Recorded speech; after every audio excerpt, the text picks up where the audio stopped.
ఇప్పటికే Rohini mega chief అయిపోయిందనేసి అందరికీ తెలిసిందే. కానీ ఎలా అయ్యింది అంటే ఫస్ట్ టాస్క్ చూసిన తర్వాత ఎక్కువ పాయింట్స్ మన తేజకైతే ఉన్నాయి కదా!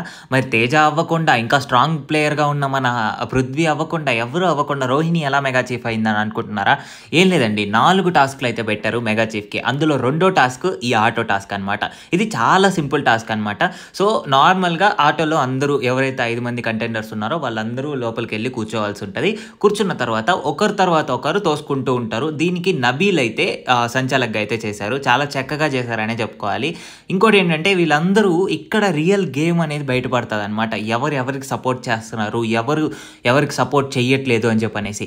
నిన్న మన యష్మి ఏదైతే ఉందో ఫస్ట్ ఆ టాస్క్ అప్పుడు పృథ్వీకి అయితే సపోర్ట్ చేశారు ఆమె. కాకపోతే సెకండ్ టాస్క్ అప్పుడు పృథ్వీ ఏమో ఏదైతే మనం సేవాభావం అనేది చూపించకుండా ఆమెనైతే బయటికి దోసేశారు. నాకైతే ఏంట్రా ఇంత దారుణం అని అనిపించింది. యష్మి అయితే ఫుల్ ఫైర్ అయింది. దానికైతే మన ఆడియన్స్ మామూలుగా కనెక్ట్ అవ్వలేదు. ఇప్పుడు ట్రూ గేమ్ ఏంటో తెలుస్తుంది. అంటే పృథ్వీది విష్ణుప్రియది వీళ్ళ ట్రూ కలర్స్ ఏంటో ఇప్పుడు బయటపడింది. దాంతోపాటు రోహిణి అండ్ విష్ణుప్రియ మధ్యలో కూడా బీభత్సమైన గొడవ జరిగింది. ఈ విషయం నాకు అసలు తెలియలేదండి. ఒక సంచలనమైన విషయం అయితే తెలిసింది.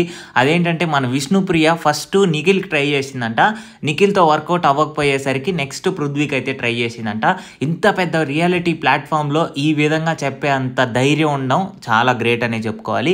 బట్ ఆ విషయాన్ని క్లియర్ కట్గా రోహిణి అయితే బయట పెట్టింది. దాంతోపాటు మరిన్ని బిగ్ బాస్ అప్డేట్స్ కోసం మన ఛానల్ని సబ్స్క్రైబ్ చేసుకోండి.